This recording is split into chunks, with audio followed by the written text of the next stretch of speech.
All right, everyone out there in Facebook and YouTube land, real quick, just want to talk a minute about what's going on right now, how everyone is still, of course, keeping this whole controversy going when it comes to Donald Trump being the candidate that's been elected to become the president. First thing I want to say is for those that are protesting, right now, you're being mad for nothing. Okay, stop being mad for nothing. Don't make it a problem unless it's a problem.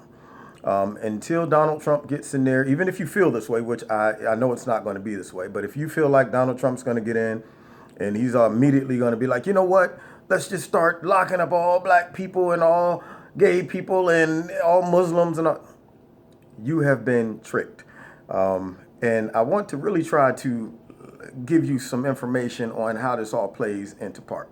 When you're looking at the Democratic Party and you're looking at the Republican Party, and they are going to be campaigning against each other, for years, you realize that the Republican and the Democratic Party uses all types of psychological warfare to motivate people to vote. It's simple. And so with the Democrats, normally what they use are things that are social issues, and it touches people's emotions. Things like racism, things like sexism, things like anti-religion against certain particular religions. Matter of fact, anything that their opponent says that could even make sense, but yet they say, well, you know what? Even though that makes sense, how can I flip that in the minds of the viewer or the voters to make that seem controversial, racist, sexist, homophobic, whatever they can do? So when you look at Donald Trump, throughout the whole campaign, he has made statements that have been taken completely out of context and been put into the public eye to sound like it was racist. Because once you do that, once you create the whole mind frame of, wow, what he said, didn't that sound pretty racist? Now what you have done is you have psychologically planted this in a group of people's mind. And if they don't really see through the game, they will carry this opinion for the rest of their life. Same thing with anti-religious, anti-whatever. And what he said might even make sense.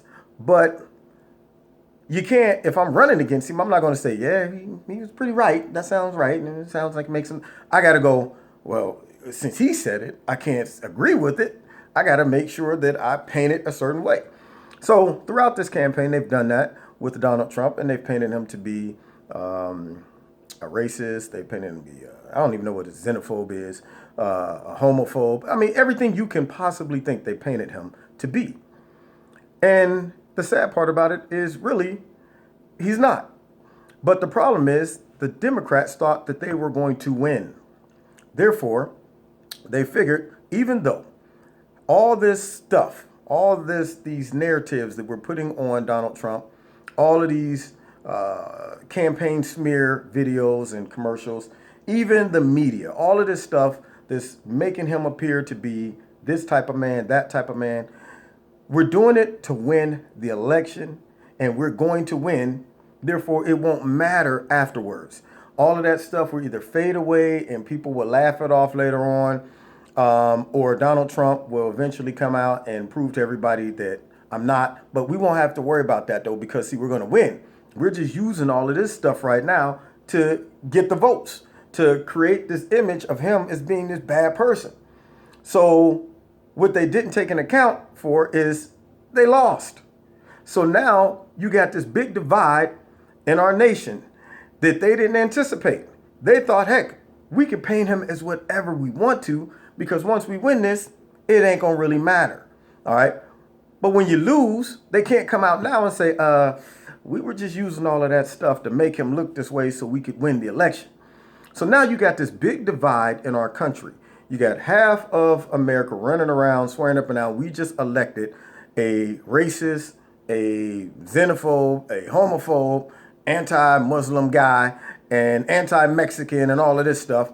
And the ones that had some sense to see the games that were being played because it was an election are going, I don't see it that way. But they're being deemed as, well, you support that. You must be a racist. If you don't believe that he is a rapist, then you supporting abuse for women. And now they're saying, well, all of you that voted for him are either racist, and if you're black, you're an Uncle Tom or whatever. Instead of coming back and saying, America, listen, these are games the politicians play. We knew Donald Trump was not that type of person, but we had to make y'all think that he was so we could win the election. Unfortunately, we lost, and we like to retract all of those statements and really present the real Donald Trump to everybody.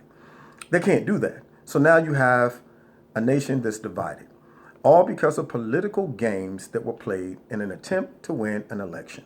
It's simple psychology that they've been using down throughout the years when it comes to the Democratic Party versus the Republican Party. It's just never been used to this extreme, and they never had a candidate that was so candid that when he throws out stuff, it doesn't